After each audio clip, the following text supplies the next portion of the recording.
Hey everyone, I'm Scott Stokely, and this is my first pre-tournament strategy breakdown for the 2024 season. I won't give you the big overview about how I'm actually a little bit nervous and excited for maybe my last year, blah blah. I'm going to actually stick to this tournament. The Prodigy presents the Waco, Prodigy presents Waco. And I just learned 2 weeks ago we're going to be playing two courses, not just the Beast. The Beast is the one all of you have seen on coverage. Half the holes are in the woods, the other half are a bunch of out of bounds, but typically windy. But we're playing a ball golf course as well that's long. It's a ball golf course. So there's actually two pieces of strategy. So the Beast right off the bat is like, if there's a course out here that favors my game, it is probably this one. And maybe that's why I do feel a little bit of nerves, because right out of the gate I'm playing the course that I have maybe the best chance to do well out of any of them, possibly.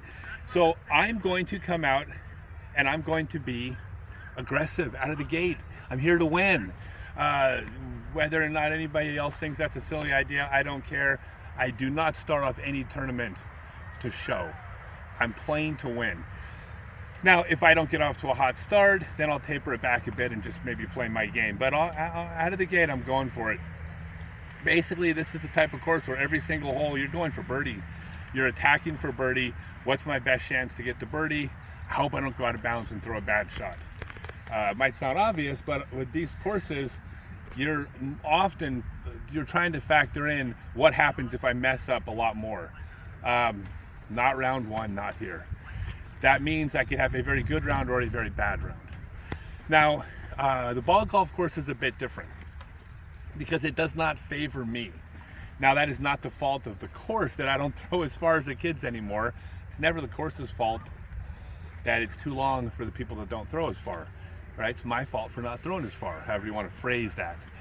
So, but it doesn't favor me. There's going to be a lot of holes, a lot of par fours where I'm gonna like have to throw a good shot to have a 350-foot upshot. My competition is going to throw a good shot for a 250-foot upshot. It's going to be hard to score against them. Doesn't mean I can't do it, but it means it's going to be tough.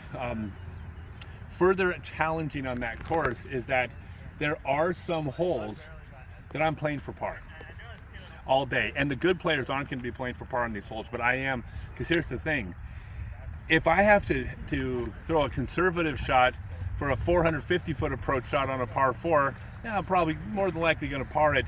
If I have to be super aggressive, risk out of bounds to have a 410-foot challenging approach shot, well, I'm risking out of bounds and I'm still probably not going to get it. So it makes more sense to concede those holes.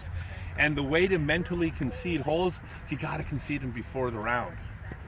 All right, because when I step onto the tee pad, if you ask me what to do, I'm attacking it. Of course, like that's the mindset. I got to go after these, but that's not the way to play it.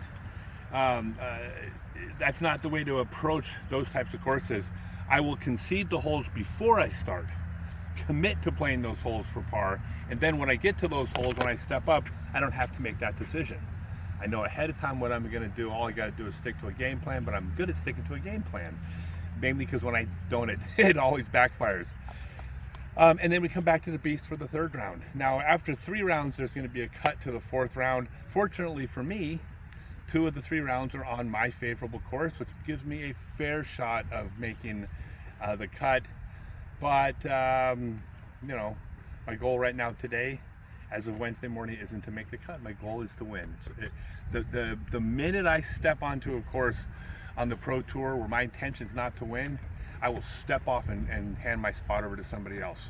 B tiers, C tiers, you can show up for recreation, friendship, exercise, play, fun, enjoyment, all sorts of other reasons, not on the Disc Golf Pro Tour. If you're not here to win, you don't belong.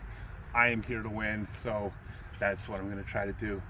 And I'll make these before every tournament, and after every tournament, I will give a honest summary of how I did, including the mental highs and lows as well as the physical highs and lows. So I hope you all stick with me. It's going to be a hell of a year, and thank you Disc Golf Pro Tour, and thank you Prodigy for sponsoring this wonderful event.